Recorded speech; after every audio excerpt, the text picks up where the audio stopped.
বাংলাদেশকে বিশ্বকাপে ফিরিয়ে আনলেই পাকিস্তান ভারতের বিপক্ষে ম্যাচ খেলতে রাজি হয়ে যাবে, এমন মন্তব্য করেছেন পাকিস্তানের সাবেক ক্রিকেটার রশিদ লতিফ।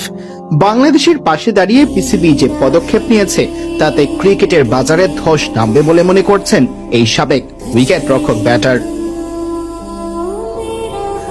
মুস্তাফিজুর রহমানকে আইপিএল থেকে বাদ দেওয়ার পর নিরাপত্তাজনিত কারণে বাংলাদেশ দল ভারতে গিয়ে বিশ্বকাপ খেলতে অস্বীকৃতি জানায়। ভেন্যু পরিবর্তনের দাবি উঠলে তাতে সমর্থন জানায় পিসিবি। আইসিসি অবশ্য বাংলাদেশের দাবি নাকচ করে দেয়, বিশ্বকাপ থেকে ছিটকে যায় বাংলাদেশ। এর প্রতিবাদ হিসেবে পাকিস্তান 15 ফেব্রুয়ারির ভারত পাকিস্তান ম্যাচে মাঠে না নামার সিদ্ধান্ত নিয়েছে, জানিয়ে এখন তোলপাড় ক্রিকেট দুনিয়ায়। ক্রিকেটের সবচেয়ে হাই ভোল্টেজ লড়াই মাঠে না গড়ালে কোটি কোটি ডলার লোকসান হবে আইসিসিরও।